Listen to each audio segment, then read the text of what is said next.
الرجیم بسم اللہ الرحمن الرحیم۔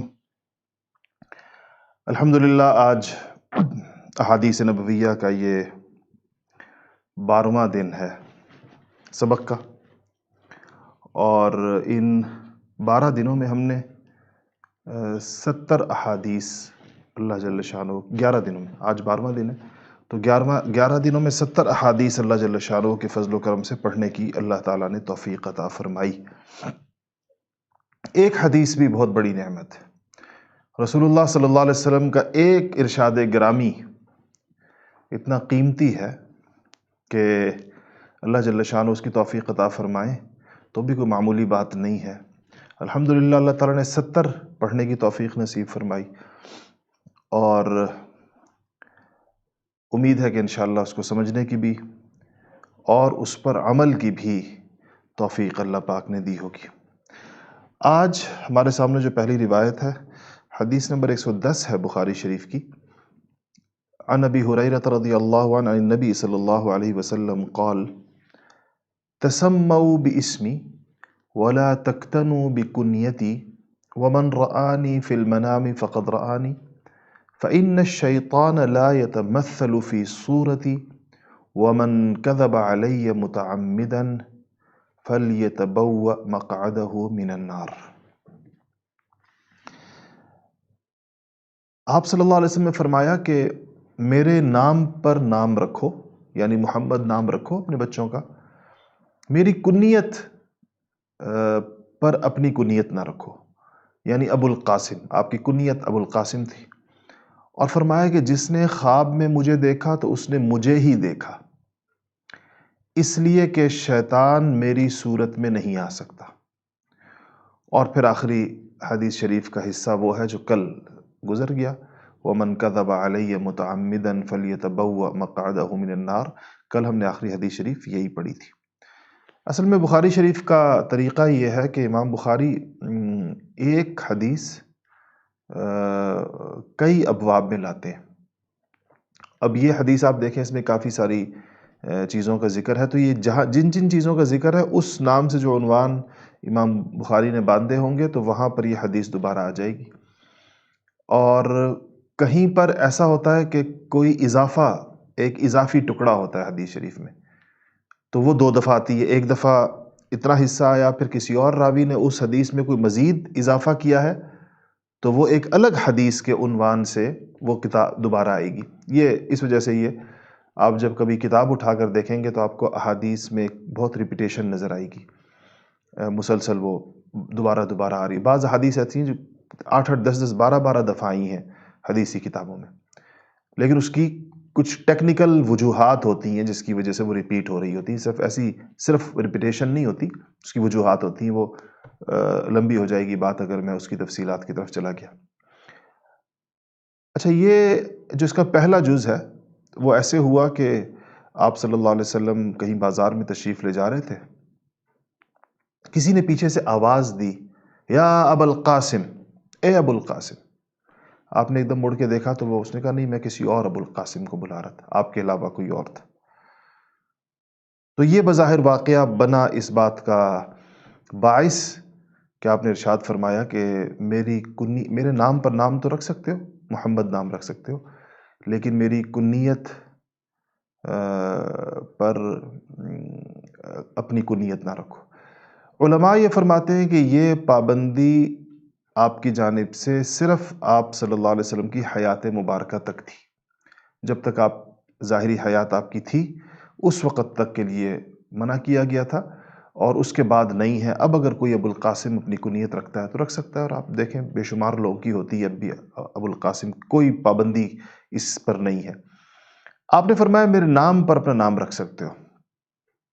اچھا، یہ آپ صلی اللہ علیہ وسلم کا نام بڑا بابرکت ہے، محمد نام رکھنا، اور ہمارے ہاں صرف محمد نام بھی رکھا جاتا ہے لیکن دوسرے ناموں کا حصہ بنا کر بہت زیادہ رکھا جاتا ہے، جیسے محمد ابراہیم، محمد اسماعیل، محمد ماجد، محمد واجد یا عبد الواجد، اس طرح۔ تو ظاہر اور سلف میں تواتر کے ساتھ رکھا گیا ہے، محمد ابن محمد ابن محمد۔ ایسے بھی بعض لوگ ہیں جن کی 7 پشتوں تک نام محمد ہے، یعنی محمد ابن محمد ابن محمد ابن محمد ابن محمد 7 پشتوں تک. تو یہ تو برکت کے لیے لوگ رکھتے ہیں اور ہمیشہ سے ہے، لیکن تھوڑی ذوق کی چیز ہے کہ بعض حضرات کا ذوق یہ ہے کہ وہ یہ فرماتے ہیں کہ آپ صلی اللہ علیہ وسلم کا نام رکھنے کے بعد اس کی جو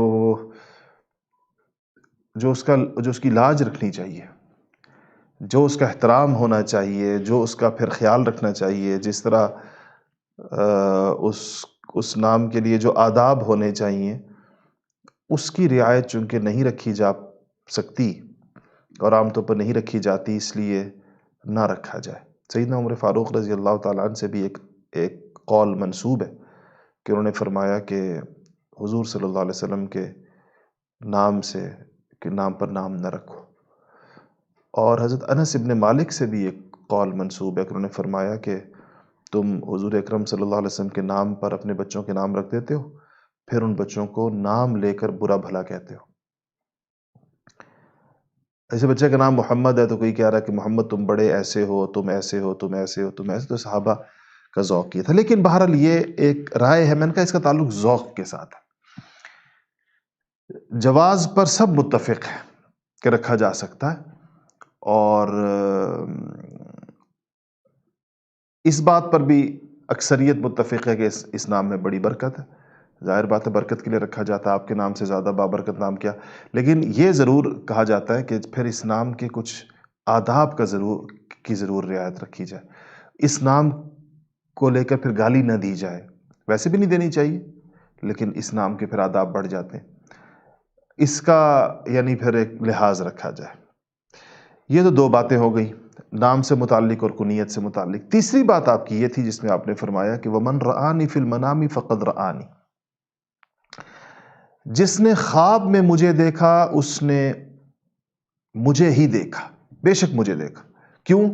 فَإِنَّ شیطان کو اللہ جل شانہ نے یہ صلاحیت یا یہ اختیار یا یہ قوت نہیں دی کہ وہ میری شکل میں آئے، خواب میں آئے. تو اس پہ کچھ چیزیں تھوڑی تفصیل بتاؤں کیونکہ یہ بڑا اہم موضوع ہے، اور شاید ہم سب لوگوں کے دل کا ایک بہت بڑا ارمان ہے کہ ہمیں حضور اکرم صلی اللہ علیہ وسلم کی خواب میں زیارت ہو جائے. کتنا لوگ اس کے لیے جتن کرتے ہیں، درود شریف کثرت سے پڑھتے ہیں، دعائیں کراتے ہیں، اور جس کو ہو جائے وہ بہت زیادہ خوش ہوتا ہے. اچھا، تو یہ یاد رکھیے گا کہ خواب کی 3 قسم کے خواب ہوتے ہیں. ایک خواب یہ ہوتا ہے کہ انسان بیداری کی حالت میں جو مختلف چیزیں دیکھ رہا ہوتا ہے، شکلیں، صورتیں، واقعات، حالات، تو وہی چیز رات کو اس کے خواب میں ایک شکل بن کر آ جاتی ہے. اور کبھی ایسا ہوتا ہے کہ شیطان کچھ صورتیں اور واقعات انسان کے ذہن میں ڈالتا ہے، اور کبھی وہ اس کو خوش کرنے کے لیے، کبھی اس کو ڈرانے کے لیے، کبھی خوفزدہ کرنے کے لیے، کبھی گمراہ کرنے کے لیے. یہ دونوں قسمیں جو خواب کی ہیں یہ باطل ہیں، اور ان کی نہ کوئی حقیقت ہوتی ہے اور نہ اصلیت ہوتی ہے، نہ ان کی کوئی درست تعبیر کی جا سکتی ہے. اس میں جو پہلی قسم ہے اس کو حدیث النفس کہتے ہیں، حدیث النفس. اور جو دوسری قسم ہے اس کو تسویل شیطانی کہتے ہیں کہ شیطان نے ایک منظر بنا کر آپ کے دماغ پر حاوی کر دیا اور وہ آپ کو خواب میں آ گیا. تیسری ایک قسم ہے جو حق ہے اور صحیح ہے، اور وہ گویا اللہ تعالیٰ کی طرف سے ایک قسم کا الہام ہوتا ہے جو اللہ تعالیٰ اپنے بندے کو یا متنبع کرنے کے لیے یا خوشخبری کے طور پر اللہ جل شانہ اس کو یہ گویا کہ اللہ تعالیٰ کا جو خزانہ غیب ہے وہاں سے کوئی چیز اس انسان کے دل میں ڈال دی جاتی ہے یا اس انسان کے خواب میں اس کو آ جاتی ہے. تو یہ وہ ہے جس کے بارے میں ایک طبرانی شریف کی روایت ہے کہ نبی کریم صلی اللہ علیہ وسلم نے فرمایا کہ اللہ تعالیٰ نے فرمایا کہ مومن کا خواب جو ہے وہ ایک کلام ہے. یعنی حضور نے فرمایا کہ مومن کا خواب ایک کلام ہے جس میں وہ اپنے رب سے گفتگو کا شرف حاصل کرتا ہے، یعنی اللہ جل شانہ سے گویا کہ اس کی گفتگو ہو رہی ہے۔ یہ جو سچا خواب، رؤیا صادقہ جس کو کہتے ہیں، سچا خواب کسی کو آنا۔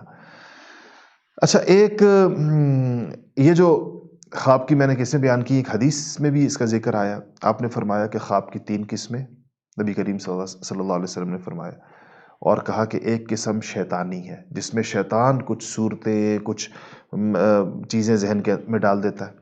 دوسری وہ ہے کہ آدمی نے جو بیداری میں دیکھتا ہے وہی خواب میں بھی دیکھتا ہے۔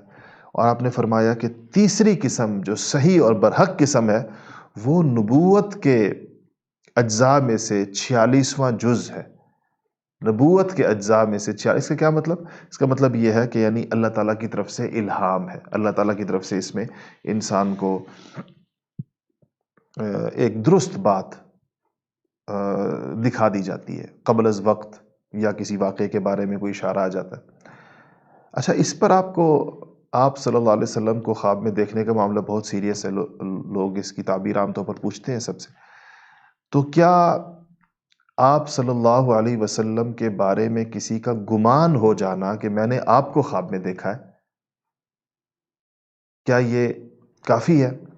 اس بارے میں آپ نے نام سنا ہوگا، خوابوں کی تعبیر میں جو مشہور نام ہے وہ ابن سیرین کا ہے، مشہور نام ہے، یعنی ان کو غیر معمولی مہارت تھی خوابوں کی تعبیر میں۔ تو امام بخاری نہیں، بخاری شریف میں ایک چیپٹر ہے جس کا نام ہے کتاب التعبیر، خوابوں کی تعبیر سے متعلق احادیث ہیں اس میں۔ تو اس میں ابن سیرین کا ایک قول نقل کیا ہے امام بخاری رحمۃ اللہ علیہ نے، اور یہ کہا ہے کہ جب وہ یہ فرماتے تھے کہ اذا رآہ فی صورتہ، کہ جو شیطان نبی کریم صلی اللہ علیہ وسلم کی شکل میں نہیں آ سکتا، یہ خواب کی وہ صورت ہے جس میں خواب دیکھنے والے نے نبی کریم صلی اللہ علیہ وسلم کو اپنی اصلی صورت میں دیکھا ہو۔ اور اس لیے کہتے ہیں کہ جب کوئی ابن سیرین کے پاس آتا تھا کہ مجھے خواب میں نبی کریم صلی اللہ علیہ وسلم کی زیارت ہوئی ہے، تو وہ کہتے تھے کہ کیا حلیہ دیکھا تم نے؟ حلیہ کیا تھا؟ تو وہ حلیہ بتاتا۔ اگر وہ حلیہ آپ صلی اللہ علیہ وسلم کے حلیے سے میل کھاتا، اس کے مطابق ہوتا، تو وہ کہہ دیتے کہ ہاں تم نے دیکھا ہے۔ اگر نہیں ہوتا تو ابن سیرین کہتے تھے کہ نہیں، تم نے حضور کو نہیں دیکھا، تم نے کسی اور کو دیکھا۔ تو اسی طرح ابن عباس کے ایک قول سے بھی اس کی تائید ہوتی ہے کہ ایک تابعی کہتے ہیں کہ میں نے، عاصم نام ہے ان کا، تو عاصم کہتے ہیں کہ میں نے ابن عباس رضی اللہ عنہ سے کہا، انہوں نے حضور کی زیارت نہیں کی ہوئی تھی، اس تابعی نے، ظاہر تابعی تو وہی ہوتا ہے جس نے صحابہ کی زیارت کی ہوتی ہے، لیکن صحابہ میں سے انہوں نے ابن عباس صحابی کے ساتھ بات چیت کر رہے ہیں، ان کے تو شاگرد ہیں، حضرت حسن کو بھی دیکھا ہوا تھا، حضور کے نواسے جگر گوشے کو۔ تو یہ عاصم کہتے ہیں کہ میں نے خواب میں نبی کریم صلی اللہ علیہ وسلم کی زیارت ہوئی، تو میں نے جا کر ابن عباس رضی اللہ تعالیٰ عنہ سے کہا کہ مجھے رات خواب میں حضور صلی اللہ علیہ وسلم کی زیارت ہوئی ہے۔ تو ابن عباس رضی اللہ تعالیٰ نے مجھ سے کہا کہ کیسے تھے حضور، کیسی شکل تم نے دیکھی؟ تو عاصم کہتے ہیں میں نے کہا کہ حسن جیسے تھے، سیدنا حسن بن علی رضی اللہ، کہا ان سے شکل بہت ملتی تھی، کہا تم نے صحیح دیکھا، تم نے حضور کو دیکھا۔ آتا ہے نا حدیث میں کہ جو دونوں نواسے تھے، آپ صلی اللہ علیہ وسلم کے جسم کا جو آدھا نچلا دھڑ تھا یہ حضرت حسین سے بہت زیادہ مشابہ تھا، اور جو آدھے سے اوپر کا جو دھڑ تھا یہ حضرت حسن سے بہت زیادہ مشابہ تھا۔ ان دونوں شہزادوں کے ساتھ صحابہ کا عجیب معاملہ ہوتا تھا۔ تو حدیث میں آتا ہے کہ ایک دن حضرت ابوبکر صدیق رضی اللہ تعالیٰ عنہ حضور صلی اللہ علیہ وسلم کے وصال کے بعد جا رہے تھے، تو سامنے سے حسن نظر آئے، تو ان کو دیکھ کر حضرت بکر صدیق رضی اللہ تعالیٰ عنہ نے، حضرت علی بھی ان کے ساتھ تھے، حضرت علی حضرت بکر جا رہے تھے، حسن نظر آئے تو حضرت بکر صدیق رضی اللہ تعالیٰ عنہ نے حسن کو اپنی باہوں میں بھر لیا اور کہا کہ، اور ان کو چوم کر کہا کہ بچے تم تو اپنے باپ پر بالکل بھی نہیں گئے، تم تو اپنے نانا کی طرح ہو، تمہاری شکل تو بالکل اپنے نانا کی طرح کی، اور تم بالکل نہیں ملتے اپنے والد سے شکل میں. تو حضرت علی رضی اللہ تعالیٰ نے اس بات پر مسکرائے. تو صحابہ حضرت حسن کو دیکھ کر بہت زیادہ وہ ہوتے تھے کہ جنہوں نے حضور کو دیکھا ہوا تھا، ان کی جو تسلی حضور کو دیکھنے کی وہ حضرت حسن رضی اللہ تعالیٰ عنہ کو دیکھ کر ہوا کرتی تھی. اچھا، تو خیر یہ ایک تو یہ بات ہو گئی کہ یہ بھی رائے ہے. اور البتہ اگر ایک بات اور یاد رکھیے گا تو کہ اگر کسی نے جس شکل میں بھی حضور صلی اللہ علیہ وسلم کو دیکھا ہے، ایک رائے دوسری یہ بھی ہے، جیسے امام نووی وغیرہ بڑے حضرات کی رائے ہے، جس نے جس شکل میں بھی نبی کریم صلی اللہ علیہ وسلم کو دیکھا ہے تو اسے حضور کو ہی دیکھا ہے. البتہ اگر اس نے اچھی شکل میں دیکھا ہے تو اس کی یہ دیکھنے والے کے دین کی خوبی کی طرف اشارہ ہے. دیکھنے والے کا دین اچھا ہے، اس نے اچھی آئینے جیسا مسئلہ ہے. اور اگر خدا نہ خواستہ کسی نے حضور اکرم صلی اللہ علیہ وسلم کو کسی ایسی صورت میں دیکھا ہے جو ناپسندیدہ ہے خواب میں، تو یہ اس دیکھنے والے کے دین میں اس کی کمی اور کوتاہی ہے. جس طرح بعض لوگ کہتے ہیں کہ ہم نے حضور اکرم صلی اللہ علیہ وسلم کو خواب میں دیکھا، لوگ کہتے ہیں، خواب بتاتے ہیں، العیاذ باللہ، یعنی اس میں تو کوئی خواب تو کسی بھی شکل میں ہو سکتا ہے، ہم نے دیکھا کہ حضور صلی اللہ علیہ وسلم کی داڑھی نہیں تھی. تو یہ اس لیے ہوتا ہے کہ یہ دیکھنے والے کے دین میں ان چیزوں کی کمی ہوتی ہے بعض اوقات. اور اس طرح بعض لوگ کہتے ہیں کہ ہمیں نبی کریم صلی اللہ علیہ وسلم نے خواب میں آ کر یہ کہا، کوئی ایسا کام کہا جو شرعاً جائز نہیں ہے.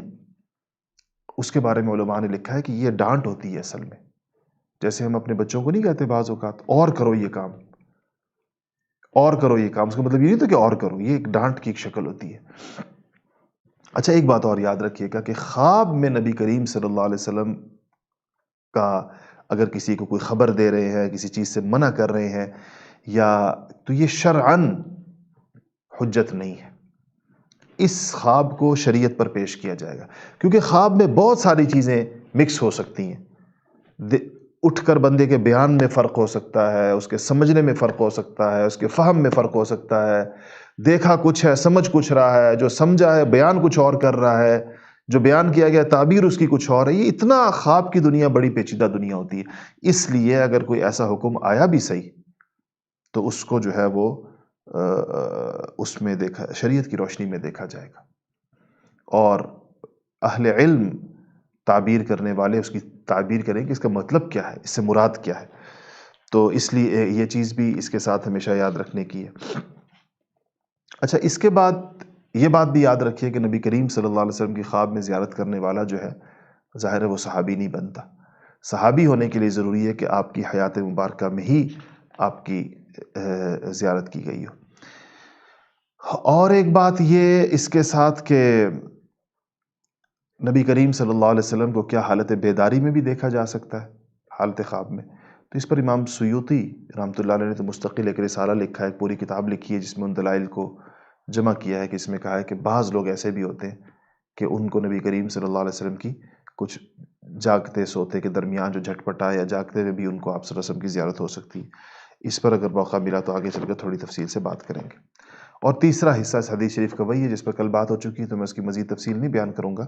اور وہ ہے کہ من کذب علی متعمدا، جس نے میرے اوپر جان بوجھ کر جھوٹ بولا تو وہ جہنم میں اپنا ٹھکانہ بنا لے. اس پہ کل بات ہو گئی تھی. دوسری حدیث شریف کی طرف آ جائیں.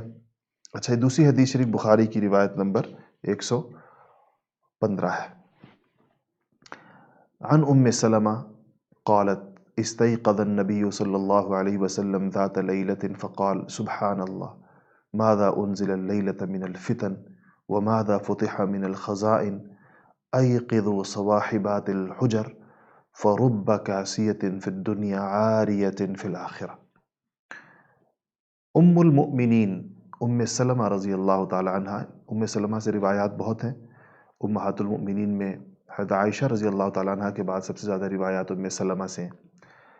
اور حضرت ام سلمہ کا نام ہند تھا، ہند. اور یہ سب سے آخری زوجہ مطہرہ ہیں جو دنیا سے رخصت ہوئی ہیں.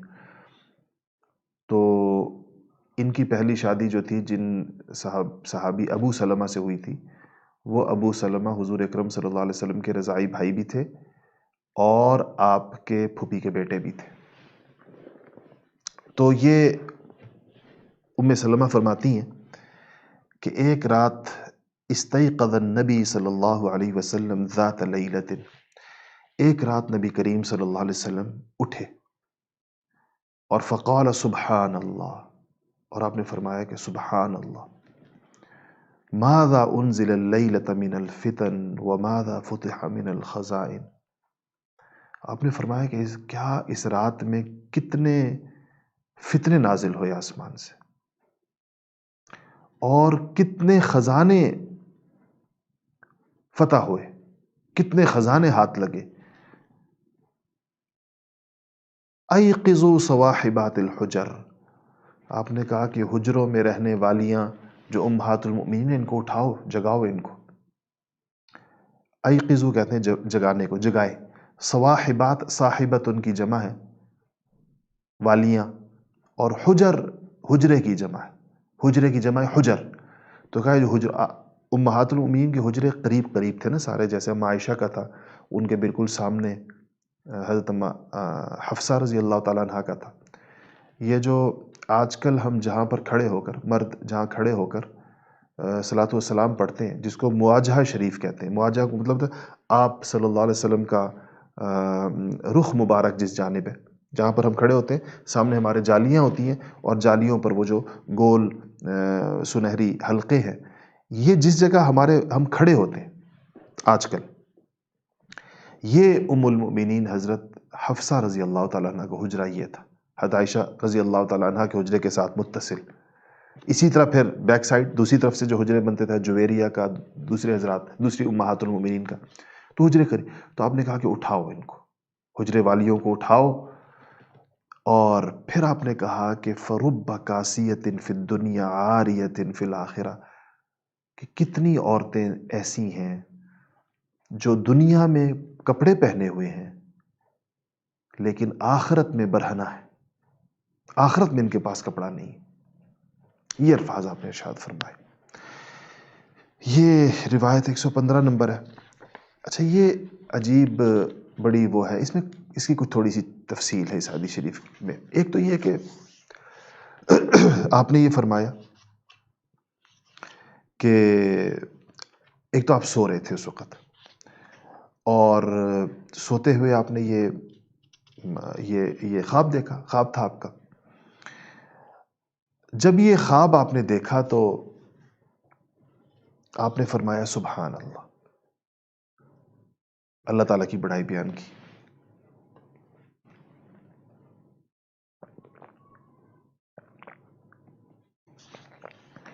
اس کے بعد آپ نے فرمایا کہ آج کی رات کیا کیا فتنے اتارے گئے، اور کیا کیا رحمت کے دروازے، رحمت کے خزانے کھولے گئے۔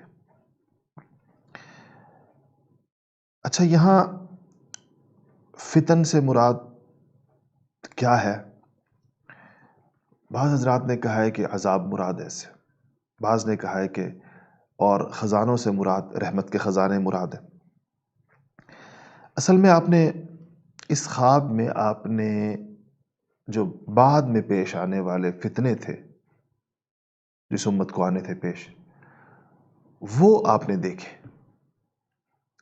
اور جو فتوحات ہونی تھی آگے چل کر، ظاہر بات ہے کہ آپ صلی اللہ علیہ وسلم کی حیات مبارکہ بھی فتوحات ہوئی آگے، پھر آگے حضرت عمر کے زمانے میں وہ فتوحات بھی آپ کو دکھائی گئی، اور اگر آپ دیکھیں تو واقعتاً آپ کی اس پیشن گوئی کے مطابق اس کے بعد بڑے فتنے بھی ہوئے اور فتوحات بھی ہوئیں۔ تو یہ آپ صلی اللہ علیہ وسلم کے معجزات میں سے ہے کہ آپ نے اس کی پہلے سے پیشن گوئی کی، دونوں چیزیں ہوں گی، فتنے بھی آئیں گے اور فتوحات بھی ہوں گی، دونوں چیزیں چلیں گی۔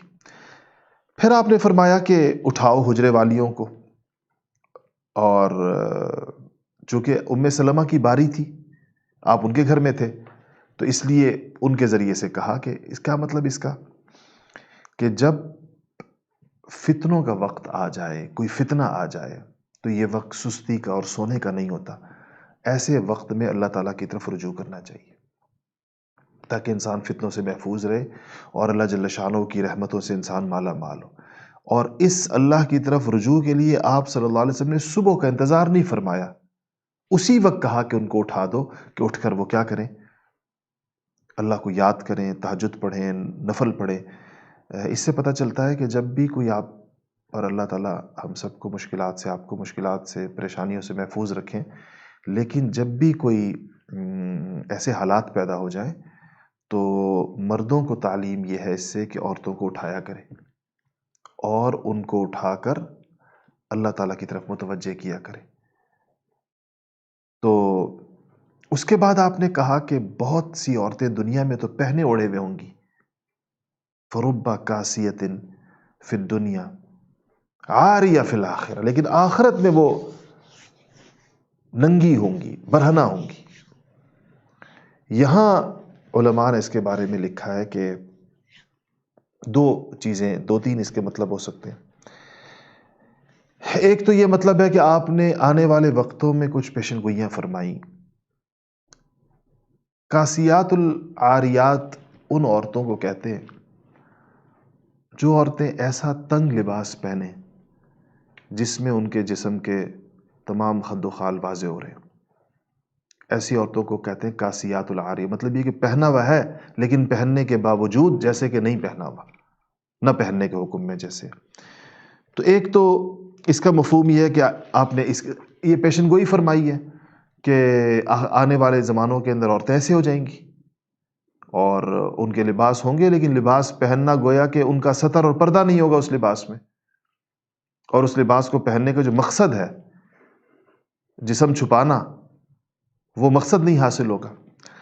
ایک مفہوم یہ بھی کہا گیا ہے کہ کاسیات یعنی جنہوں نے کپڑے پہنے، کہا کہ دنیا میں انتہائی بیش قیمت اور قیمتی کپڑے پہننے والی بہت ساری عورتیں آخرت میں نیکیوں اور حسنات سے بالکل خالی ہوں گی، کیونکہ دنیا میں تو کپڑے پہننے کے لیے پیسے چاہیے۔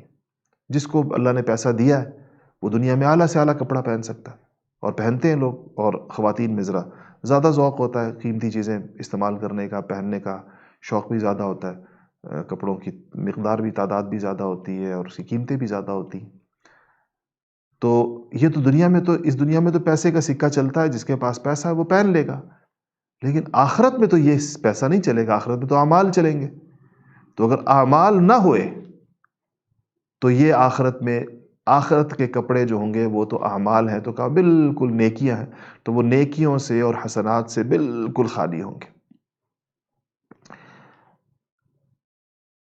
علماء نے لکھا ہے کہ اس حدیث شریف میں نبی کریم صلی اللہ علیہ وسلم کی تعلیم دیکھیں کہ جب آپ نے فتنے دیکھ لیے خواب میں، تو آپ نے امہات المومنین کو، جو آپ کی بالکل قریب ترین آپ کے ساتھ جو لوگ تھے، ان کو فوراً یہ پیغام دیا کہ عمل میں لگو، اس برتے اور اس امید میں مت بیٹھو کہ تم حضور صلی اللہ علیہ وسلم کی گھر والیاں ہو، تمہیں تو کچھ نہیں ہوگا۔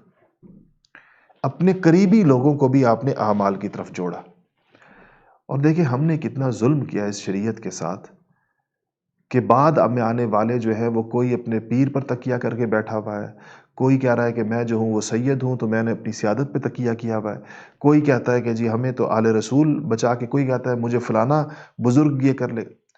رسول اللہ صلی اللہ علیہ وسلم تو اپنے گھر والوں کو اعمال کی طرف متوجہ کریں اور ان کو گویا یہ پیغام دیں کہ میرے ساتھ اپنے تعلق کی بنیاد پر، اپنی رشتہ داریوں کی بنیاد پر کسی امید میں نہ رہنا کہ تم اللہ سے غافل ہو جاؤ کہ چلو حضور اکرم صلی اللہ علیہ وسلم تو حضور کی گھر والی ہیں، عمل کرو۔ قرآن شریف نے کیا کہا؟ وَأْمُرْ بِالصَّلَاةِ وَاسْتَبِرْ وَأْمُرْ أَهْلَكَ بِالصَّلَاةِ وَأْمُرْ أَهْلَكَ بِالصَّلَاةِ وَاسْتَبِرْ عَلَيْهَا۔ آپ اپنے گھر والوں کو نماز کا حکم دیجیے۔ تو جب نبی کریم صلی اللہ علیہ وسلم فاطمۃ الزہرا کو اور امہات المؤمنین کو اور اپنے گھر والوں کو اعمال کی طرف متوجہ کریں، نیکیوں کی طرف متوجہ کریں، اور ہمیں لوگ ہم سمجھے کہ ہمیں نسبتیں کام آئیں گی۔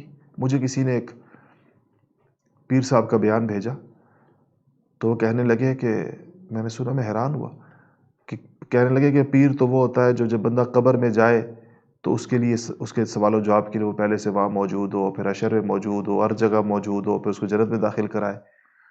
یہ حضور اکرم صلی اللہ علیہ وسلم تو صحابہ کو اپنے بارے میں تو کبھی نہیں فرمایا تھا۔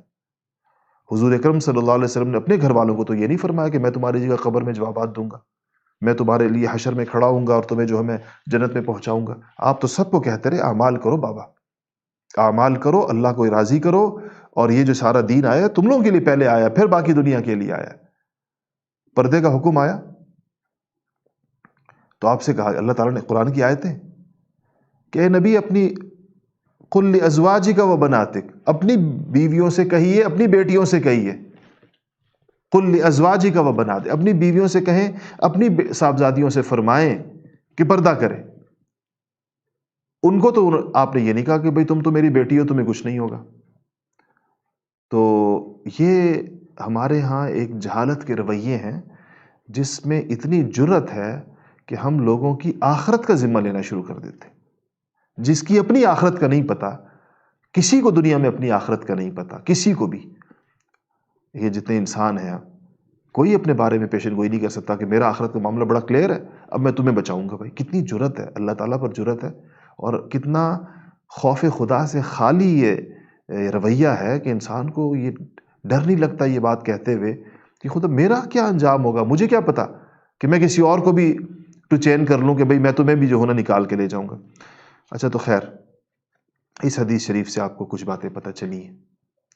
ایک یہ پتہ چلی کہ رات کا کوئی وقت ایسا ہو جس میں گھر کے مرد گھر کی خواتین کو اٹھائیں اور تاکہ وہ نماز پڑھیں، اللہ کا ذکر کریں، خاص طور پر اگر کوئی خوفناک معاملہ پیش آ جائے یا کوئی خواب ایسا آ جائے جس خواب سے خوف پیدا ہوا، تو آپ اگر آپ کو خدا نخواستہ ایسا کوئی خواب آئے جس میں کوئی خوف زدہ کر دینے والی چیز آپ دیکھیں تو سارے گھر کو اپنے ساتھ نیکی کی طرف لگا دیں۔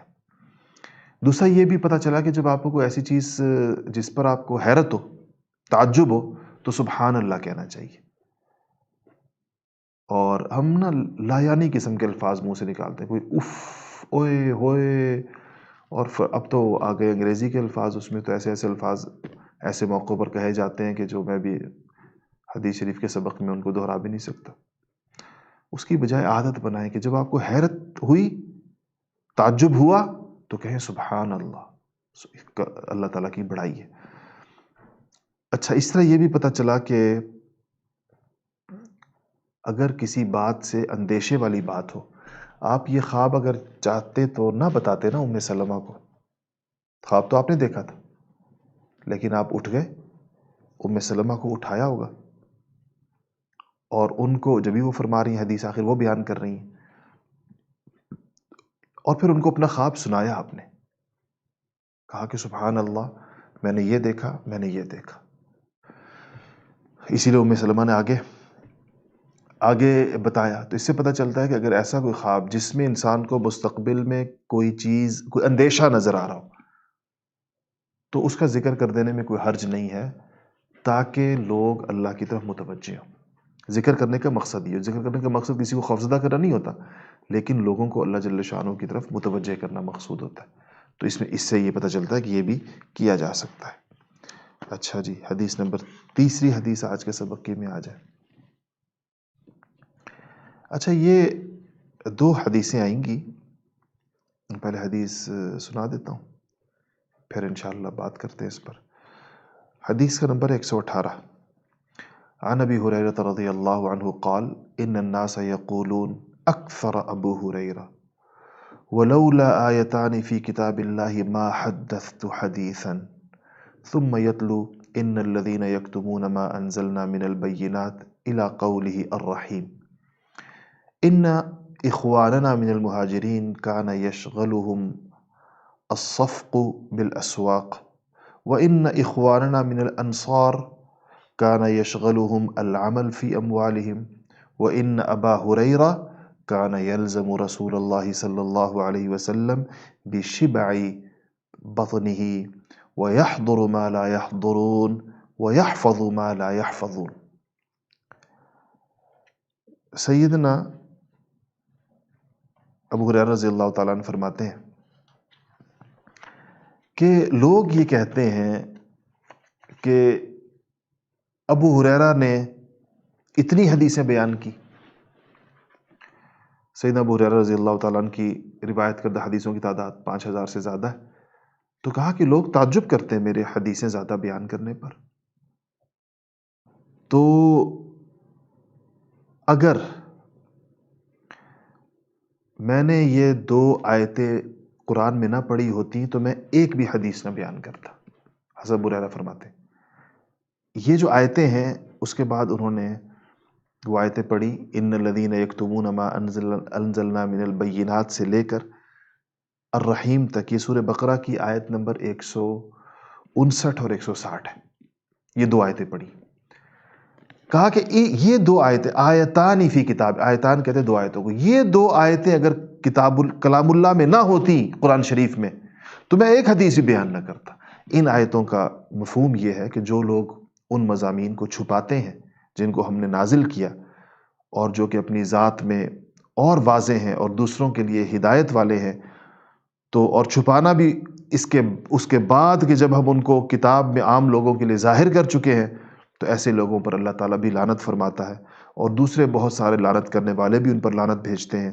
ہاں مگر جو لوگ توبہ کر لیں اور اصلاح کریں اور ان چھپائے گئے مضامین کو ظاہر اور بیان کر دیں تو ایسے لوگوں کے حال پر اللہ فرماتے ہیں کہ میں متوجہ ہو جاتا ہوں اور ان کی خطا معاف کر دیتا ہوں، اور میری تو بکثرت عادت ہے کہ توبہ قبول کر لینا اور مہربانی فرمانا. اس میں کتمان علم یعنی علم کو چھپانے سے منع کیا گیا. ان آیتوں میں فرماتے ہیں یہ آیتیں مجھے حدیث پر مجبور کرتی ہیں، یہ آیتیں مجھے ڈراتی ہیں کہ میرے پاس جو رسول اللہ صلی اللہ علیہ وسلم سے سنی ہوئی باتیں ہیں میں ان کو چھپاؤں نہ، میں ان کو بیان کروں. اور پھر کہا کہ میں نے زیادہ کیوں بیان کی ہیں، اس کی وجہ بڑی زبردست بیان کرتے ہیں. کہتے ہیں ان اخواننا من المہاجرین کان یشغلہم الصفق بالاسواق، کہ میرے جو مہاجر بھائی تھے یہ تو بازار بھی جاتے تھے اور خرید و فروخت کا شغل بھی رکھتے تھے. ان کا تو کام تھا، تجارت کرتے تھے. تجارت کرنے والے کو بازار بھی جانا پڑتا ہے، بیچنا خریدنا بھی پڑتا ہے. اور کہا جو ان اخواننا من الانصار، اور یہ جو میرے انصاری بھائی ہیں مدینے والے، کان یشغلہم، ان کا شغل جو تھا وہ فی اموالہم، اپنے عمل یہ اپنی زمینوں پر کھیتی باڑی کرتے تھے. ان میں سے زیادہ تر کے باغات تھے تو یہ اپنی زمینوں پر جاتے تھے. تو کہا کہ دونوں کا تو یہ وَإِنَّ أَبَا هُرَيْرَةَ، اور کہا کہ جو ابو ہریرہ جہاں تک ہیں تو کان یلزم رسول اللہ صلی اللہ علیہ وسلم، کہا کہ بِشِبْعِ بَطْنِهِ، کہا کہ ابو ہریرہ تو نبی کریم صلی اللہ علیہ وسلم کے دربار میں حاضر رہتا تھا اور اتنی بات پر قناعت کر لیا کرتا تھا کہ اس کو پیٹ بھر کے بس کھانا مل جائے. کھانا مل جانے پر وہ قانع تھا، نہ وہ بازار جاتا تھا نہ کھیت جاتا تھا. اس کو اگر دنیا سے کچھ چاہیے تھا تو وہ صرف پیٹ بھر خوراک چاہیے تھی، اتنے پر تھی. تو کہا اس لیے کان یلزم رسول اللہ صلی اللہ علیہ وسلم بشبع بطنہ، اپنے پیٹ بھر کھانے کی بنیاد پر وہ حاضر باش رہتا تھا. وَيَحْضُرُ مَا لَا يَحْضُرُونَ، تو وہ ان جگہوں پر بھی حاضر ہوتا تھا جہاں دوسرے حاضر نہیں ہوتے تھے. وَيَحْفَظُ مَا لَا يَحْفَظُونَ، اور ان باتوں کو بھی یاد کر سکا جس کو دوسرے یاد نہیں کر سکے. ایک موقع پر اور بھی ایسے ہی ہوا کہ کسی نے سیدنا ابو ہریرہ رضی اللہ تعالیٰ عنہ کی روایت کردہ حدیث پر کہا کہ شاید آپ یعنی ان سے دوبارہ وہ چاہی کہ آپ جو کہہ رہے ہیں کہ واقعی ایسا فرمایا رسول اللہ نے. تو حضرت ابو ہریرہ تھوڑے سے بگڑ گئے اور کہا کہ تم لوگوں کے پاس تو کاروبار بھی تھے، تم تو کاروبار کے لیے بازاروں میں جاتے تھے، تمہارے انصاریوں تمہارے تو باغات تھے، تم اپنے باغوں میں جاتے، میرا کیا تھا، میں تو وہی پڑا رہتا تھا، میں تو ہر وقت مسجد نبوی میں رہتا تھا. تو آج میرے سننے پر تم لوگوں کو تعجب ہو رہا ہے کہ میں نے کیوں اتنا سنا اور میں نے کیوں اتنا بیان کیا. بہت سارے لوگ سیدنا ابو ہریرہ رضی اللہ تعالیٰ عنہ کی اس کثرت روایت پر اعتراض کرتے ہیں، آج بھی بعض لوگ کرتے ہیں. تو یہ ابو ہریرہ رضی اللہ تعالیٰ عنہ نے اپنی صفائی بیان کی اور کہا کہ میں تو آپ کی مجلس میں رہتا تھا، نہ میری ملازمت، نہ میرا کاروبار، نہ میرا کچھ اور، بس کھانا مل جائے میں اس کے اوپر. کھانا بھی کہاں ملتا تھا، کھانے کے بارے میں بھی ابو ہریرہ رضی اللہ تعالیٰ نے جو کچھ بیان کیا بہت عجیب.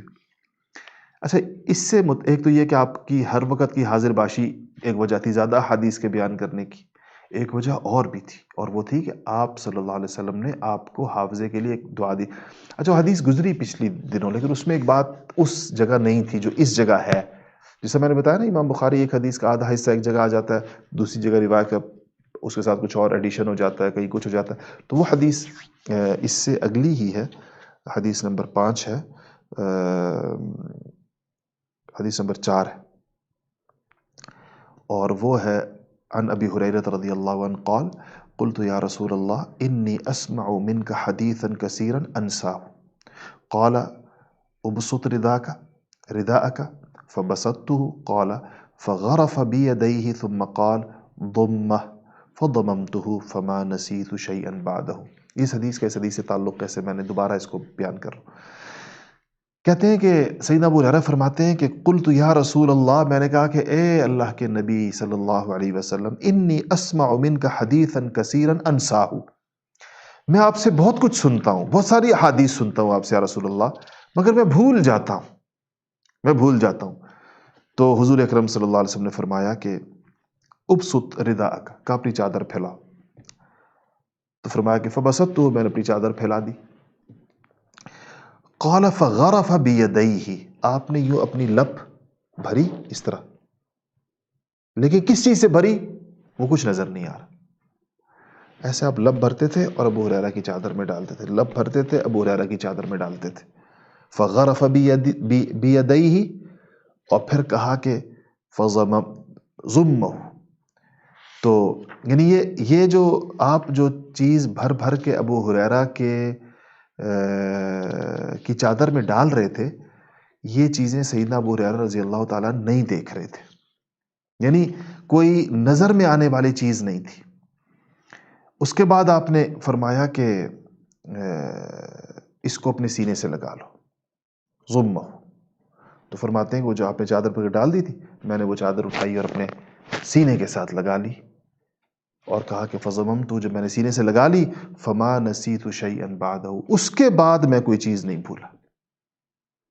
اب یہ آپ صلی اللہ علیہ وسلم نے کیا عطا فرمایا؟ تو ظاہر ہے وہ کوئی ایسی کوئی فزیکل چیز نہیں تھی، کوئی حسی چیز نہیں تھی، لیکن آپ نے فیض اور اپنی معرفت کا کوئی ایسا لازوال حصہ اور حافظے کی قوت اور حفظ کرنے کی صلاحیت اس کو عطا کیا، اور ان سے کہا کہ اس کو سینے سے چمٹا لو تاکہ یہ چیز تمہارے سینے میں چلی جائے. اس کا پھر اثر یہ ہوا کہ سیدنا ابو ہریرہ رضی اللہ تعالیٰ کو حدیث نہیں بھولی، اس لیے پورے اعتماد سے حدیثیں بیان کیا کرتے تھے، اور زیادہ حدیثیں اللہ پاک نے ان کے ذریعے بیان کی. تو حافظہ بہت بڑی نعمت ہے اللہ تعالیٰ کی، اور حافظے میں جو سب سے زیادہ عمل دخل ہے، حافظے کے خراب ہونے کی سب سے بڑی وجہ وہ نظر کی حفاظت نہ کرنا ہے. جس نگاہ سے انسان وہ چیزیں دیکھے جو دیکھنا جائز نہیں ہے، اس کا یہ اثر نگاہ پر پڑ جاتا ہے کہ پھر جب وہ ان چیزوں پر کنسنٹریٹ کرنا چاہتا ہے جس کو وہ یاد کرنا چاہتا ہے، تو حافظہ ساتھ نہیں دیتا. اگر کوئی شخص یہ چاہتا ہے کہ اس کا حافظہ اچھا ہو جائے اور اس کو چیزیں یاد ہوں، تو اس میں کئی اسباب، ایک سبب نہیں ہے، کئی اسباب ہیں. ان میں سے ایک سبب یہ ہے کہ اس کو چاہیے کہ اپنی نگاہ پاکیزہ رکھے. پاک نگاہ کے ساتھ انسان کو پھر چیزیں جلدی یاد ہونا شروع ہو جاتی ہے، خاص طور پر دینی کانٹینٹ، خاص طور پر قرآن و سنت کی چیزیں، دین کی چیزیں. وہ مشہور اشعار عربی کے کہ امام شافعی کے استاد تھے، وکیع نام تھا، وکیع. تو کہا کہ امام شافعی رحمۃ اللہ علیہ نے کہا کہ شکوت لوکیع سوء حفظی، کہ میں نے اپنے استاد وکیع سے اپنے حافظے کی کمزوری کی شکایت کی. فاوصانی بترک المعاصی، تو انہوں نے مجھے کہا، نصیحت کی کہ اگر تم حافظے کی قوت چاہتے ہو تو گناہ چھوڑ دو. فإن العلم نور من الہ، کہ جو علم ہے، قرآن و سنت ہے، یہ اللہ تعالیٰ کا نور ہے، اصل میں اللہ کی طرف سے نور ہے. وَنُورُ اللَّهِ لَا يُعْطَى لِعَاصِي، اور اللہ کا نور گناہ گاروں کو نہیں دیا جاتا. تو کہا کہ یہ حالانکہ انہوں نے حافظے کی کمزوری کی شکایت کی تھی، استاد نے کہا گناہ چھوڑ دو، اور گناہوں میں سے پھر خاص طور پر نگاہ کے گناہ، نظر کے گناہ، اس کے ساتھ جو ہے وہ حافظے کا ایک ڈائریکٹلی پروپورشنل ہے ایک نظام، کہ اس سے پھر انسان کو یہ چیزیں یاد نہیں رہتی. تو سیدنا ابو ہریرہ رضی اللہ تعالیٰ عنہ کو نبی کریم صلی اللہ علیہ وسلم کی دعا کے صدقے وہ کچھ یاد ہو گیا جو ان کے لیے کتنی بڑی خیر کا باعث بن گیا.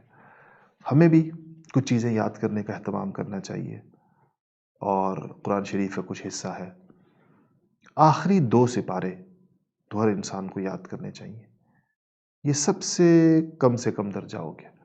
اس سے بہتر درجہ آخری 5 سپاروں کا ہے کہ 5 سپارے کا پورا قرآن شریف تو بہت قسمت اور نصیب والوں کی بات ہے.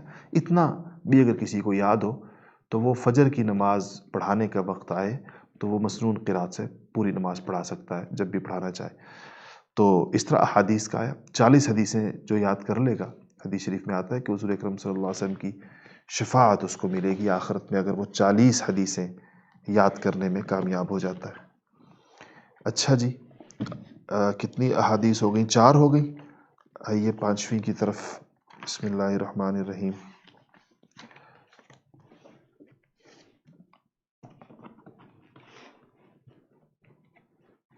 یہ تھوڑی سی طویل حدیث ہے اور ایک واقعہ ہے، اور واقعات میں احادیث جو ہیں وہ تھوڑی سی لمبی ہو جاتی ہیں. اچھا، یہ یوں ہے کہ اما عائشہ رضی اللہ تعالی عنہ ایک روایت فرماتی ہیں، اور وہ کہتی ہیں کہ اما عائشہ رضی اللہ تعالی عنہ فرماتی ہیں عن عائشہ زوج النبی صلی اللہ علیہ وسلم قالت کہ خرجنا مع رسول اللہ صلی اللہ علیہ وسلم فی بعض اسفارہ. کہتی ہیں کہ ہم ایک سفر میں حضرت صلی اللہ علیہ وسلم کے ساتھ نکلے. یہ غزوہ بنو مستلق کا سفر تھا. پھر فرماتی ہیں کہ حتی اذا کننا بالبیداء، کہ ہم جو ہیں وہ بیداء او بذات الجیش، کہ ہم ایک مقام پر پہنچے جس کا نام یا تو بیدات، یعنی وہ یا بیدات ہی وہ جگہ، یا وہ ذات الجیش تھی. اور یہ مدینہ منورہ سے نکل کر جب آپ خیبر کی طرف جائیں تو یہ 2 جگہیں آتی ہیں جس کو بیداء یا ذات الجیش کہا جاتا ہے. تو یہ وہاں کے آس پاس کوئی جگہ ہے. تو عائشہ کو یعنی شک ہے کہ جگہ یہ تھی یا وہ تھی. کہتی وہاں کیا ہوا جب ہم وہاں پر پہنچے تو انقطع، اما عائشہ فرماتی ہیں کہ وہاں پہنچ کر انقطع اقد لی، میرا ہار ٹوٹ گیا. ہار ٹوٹا تو وہ بکھر گیا. تو مطلب یہ کہ جس طرح اس کے درمیان کی ڈوری جو ہے وہ کھل گئی.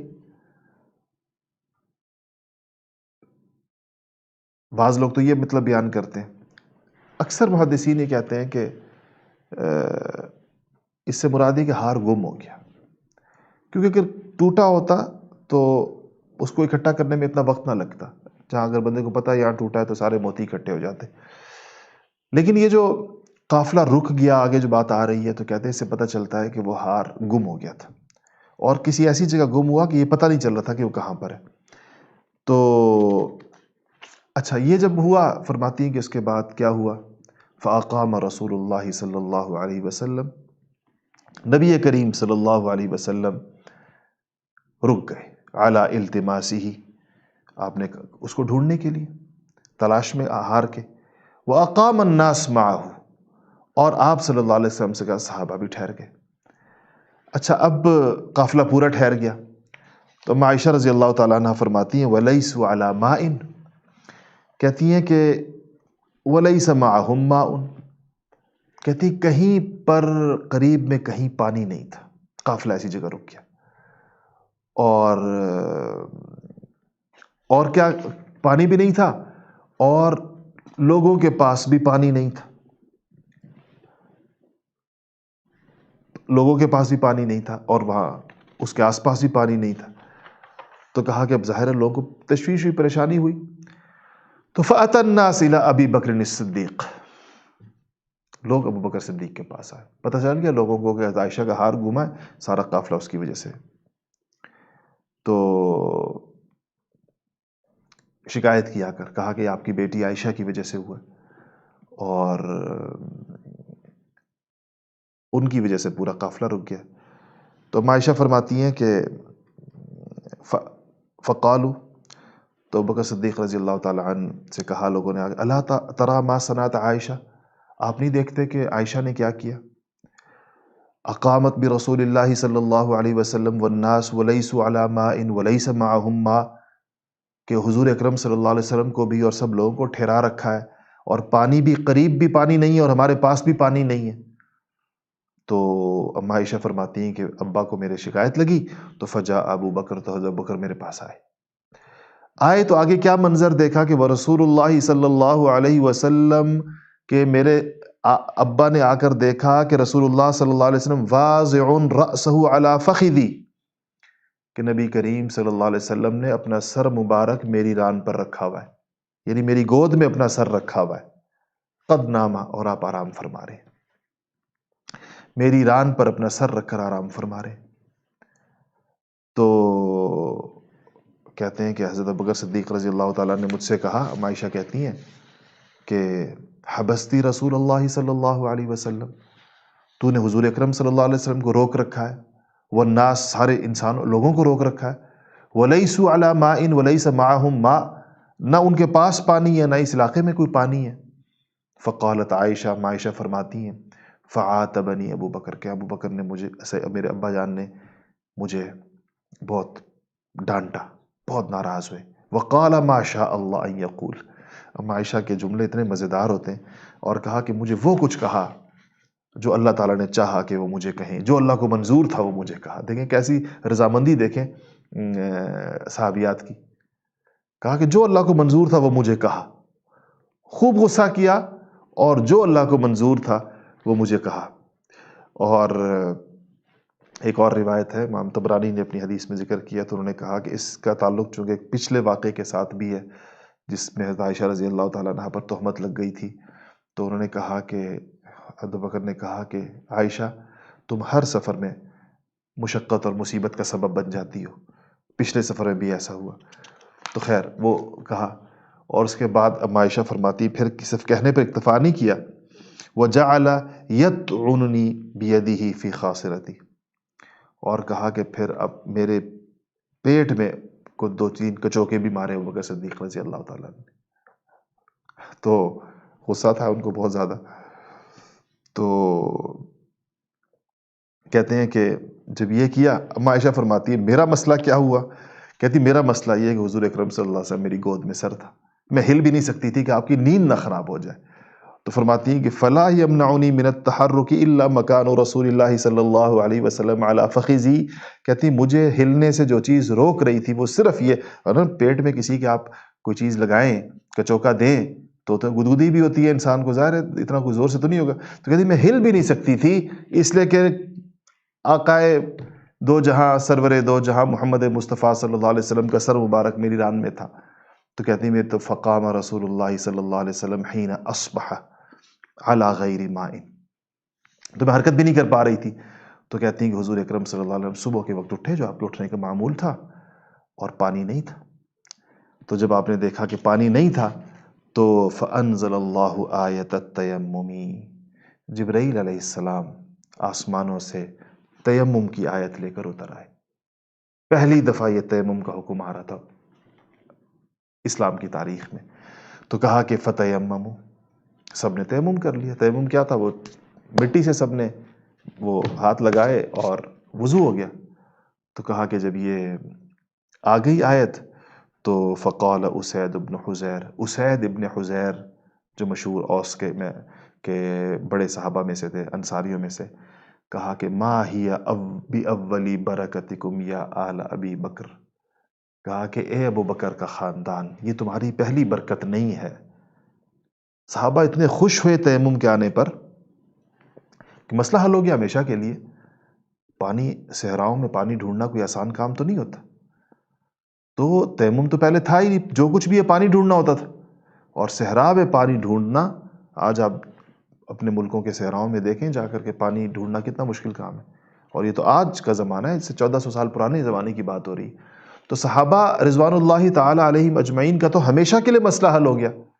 تو کیا شاندار الفاظ کہے اسید ابن حزیر نے رضی اللہ تعالی عنہ نے کہ ما ہی بأول برکتکم یا آل ابی بکر، اے ابو بکر کی آل، یعنی عائشہ صدیقہ مراد تھی نا، ابو بکر کی بیٹی تھی، اے ابو بکر کی اولاد، اے ابو بکر کی آل، ما ہی بأول برکتکم، یہ تمہاری پہلی برکت نہیں ہے.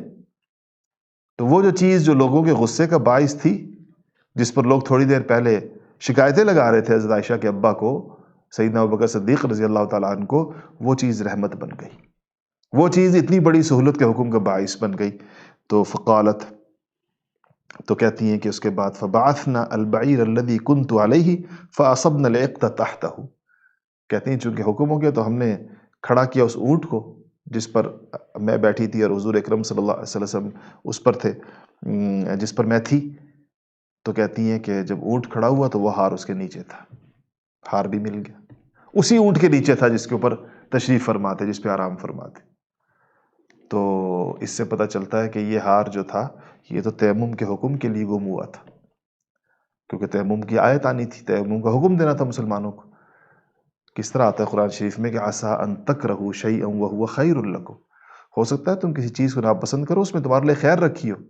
وعسیٰ ان تحبوا شیئا وہو شر لکم، ہو سکتا ہے تم کسی چیز کو بڑا پسند کر رہے ہو اس میں تمہارے لیے شر رکھا ہو.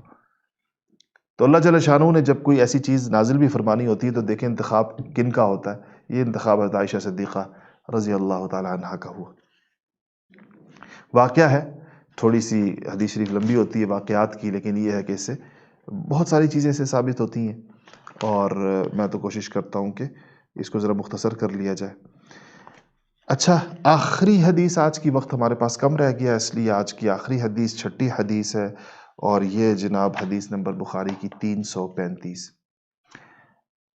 اخبرنا جابر بن عبد اللہ ان النبی صلی اللہ علیہ وسلم قال اعطیت خمسا لم يعطهن احد قبلی. نبی حضرت عبداللہ جابر بن عبداللہ فرماتے ہیں کہ نبی کریم صلی اللہ علیہ وسلم نے فرمایا کہ مجھے 5 چیزیں ایسی دی گئی ہیں لم يعطهن احد قبلی، مجھ سے پہلے کسی کو نہیں دی گئی. نصرت بالرعب مسیرۃ شہر، مجھے ایسا رعب عطا کیا گیا ہے جو 1 مہینے کی مسافت پر بھی کام کرتا ہے. میری مدد ایسے رعب سے کی گئی ہے کہ 1 مہینے پر بھی میرا رعب پڑتا ہے دشمنوں پر، دشمنان دین پر. وَجُعِلَتْ لِيَ الْأَرْضُ مَسْجِدًا وَطَهُورًا، پوری زمین میرے لیے سجدہ گاہ بنا دی گئی ہے، عبادت ہو سکتی ہے، اور پاکی کا تیمم کا ذکر بھی گزرا، تیمم بھی اس سے ہو سکتا ہے. فَأَيُّمَا رَجُلٍ مِّنْ أُمَّتِي أَدْرَكَتْهُ الصَّلَاةُ فَلْيُصَلِّ وَأُحِلَّتْ لِيَ الْمَغَانِمُ وَلَمْ تَحِلُّ لِأَحَدٍ قَبْلِي وَأُعْطِيتُ الشَّفَاعَةَ وَكَانَ النَّبِيُّ صلى الله عليه وسلم يُبْعَثُ إِلَى قَوْمِهِ خَاصَّةً وَبُعِثَتْ إِلَى النَّاسِ عَامَّةً. تو آپ نے ارشاد فرمایا کہ ایک تو یہ آپ صلی اللہ علیہ وسلم کی خصوصیات کا بیان ہو رہا ہے کہ آپ نے فرمایا کہ ایک تو مجھے اللہ جل شانہ نے رعب عطا فرمایا، اور رعب کا مطلب یہ ہے کہ دشمنوں کے دل پر اللہ جل شانہ کی جانب سے ایک خوف. سنلقی فی قلوب الذین کفروا الرعب، قرآن شریف میں آتا ہے، بما اشرکوا باللہ. بدر میں بھی ایسا ہوا، مختلف غزوات میں ایسا ہوا. تو آپ نے کہا کہ ایک تو یہ چیز مجھے عطا ہوئی ہے، اور علماء نے اس پر سوال اٹھایا ہے کہ کیا یہ خصوصیت آپ ہی کی ہے صرف، یا آپ کے بعد آپ کی امت کو بھی حاصل ہوئی ہے؟ تو لکھا یہ ہے کہ یہ خصوصیت اگر امت ایمان پر ہو، کیفیات اس کی درست ہو، تو یہ خصوصیت امت کو بھی حاصل ہے. اللہ تعالیٰ اس کی مدد بھی رعب کے ذریعے سے کریں گے. رعب ہوتا ہے دشمن کے دل میں خوف بٹھا دینا، اور وہ اس کی وجہ. دوسری بات آپ نے فرمایا کہ ساری زمین میرے لیے نماز کی جگہ اور پاک کرنے والی بنا دی گئی ہے، یعنی جہاں مرضی نماز سجدہ گاہ ہے، جہاں پر مرضی کوئی نماز پڑھنا چاہے پڑھ سکتا ہے. پچھلی امتوں میں نماز کے لیے، عبادت کے لیے جگہیں خاص تھی، اور وہ وہیں پر بھی. تو آپ نے فرمایا میری امت میں سے تو فَأَيُّمَا رَجُلٌ مِّنْ أُمَّتِي أَدْرَكَتْهُ الصَّلَاةُ فَلْيُصَلِّ، میری امت میں جس شخص کو جہاں بھی نماز کا وقت آ جائے تو وہ نماز پڑھ لے. کسی بھی جگہ نماز پڑھنے کے لیے اس کے لیے کوئی خاص کوئی کسی چیز کی اس کو وہ ضرورت نہیں ہوگی. چوتھی چیز آپ نے یہ ارشاد فرمائی کہ وَأُحِلَّتْ لِيَ الْغَنَائِمُ مغانم وَلَمْ تَحِلَّ لِأَحَدٍ قَبْلِي، میری امت کے لیے غنیمت کا مال حلال کیا گیا، یہ مجھ سے پہلے کسی امت میں مال حلال نہیں تھا۔ یعنی دو چیزیں تھیں، بعض امتوں کو تو جہاد کی اجازت ہی نہیں تھی، جب جہاد نہیں تو غنیمت بھی نہیں، اور بعضوں کو جہاد کی اجازت ملی لیکن اس کے لیے حکم یہ تھا کہ جہاد کرو، جو غنیمت میں مال آئے گا اس کو سارا ایک جگہ جمع کر دو، آسمان سے ایک آگ آئے گی وہ اس کو جلا کر خاکستر کر دے گی، استعمال نہیں کر سکتے غنیمت کو، مال غنیمت کو۔ اس امت کے لیے اللہ پاک نے اس کو بھی جائز کر دیا۔ آپ نے فرمایا میری خصوصیت ہے وہ اعطیت الشفاعہ، آپ نے فرمایا کہ مجھے شفاعت عطا کی گئی ہے۔ شفاعت کے اوپر کل بات ہوئی تفصیل کے ساتھ، اور شفاعت کی اقسام بھی میں نے بیان کی، اور اس کے بعد آپ نے یہ ارشاد فرمایا، آخری بات جو اس کے اندر یہ آپ نے ارشاد فرمائی کہ پچھلی امتوں میں انبیاء وکان النبی یبعث الی قومہ خاصۃ، کہ پچھلی امتوں میں ایک پیغمبر ایک خاص قوم کی جانب بھیجا جاتا تھا، وبعثت الی الناس عامۃ، اور مجھے پوری انسانیت کے لیے بھیجا گیا۔ اپنے زمانے کی طرف اشارہ ہے کہ مجھے جو ہے اللہ پاک نے پوری انسانیت دی ہے اور قیامت تک کے زمانے دیے ہیں۔ اتنا زیادہ زمانہ اور اتنی بڑی امت کسی اور نبی کے حصے میں نہیں آئی، یہ صرف میرے حصے میں۔ یہ 5 خصوصیات فرمائے مجھے اللہ نے ایسی عطا فرمائی ہیں کہ کسی نبی کو میرے ساتھ اس میں شریک نہیں کیا۔ اللہ جل شانہ ان پر عمل کی توفیق نصیب فرمائے۔ دعا کرتے ہیں الحمدللہ رب العالمین والعاقبۃ للمتقین والصلاۃ والسلام علی سید الانبیاء والمرسلین۔ یا رب العالمین ہمارے تمام گناہوں کو معاف فرما۔ یا رب العالمین ہم جو کچھ پڑھ رہے ہیں اس پر عمل کی توفیق نصیب فرما۔ یا رب العالمین یا احکم الحاکمین ان احادیث کے انوارات بھی ہمیں نصیب فرما۔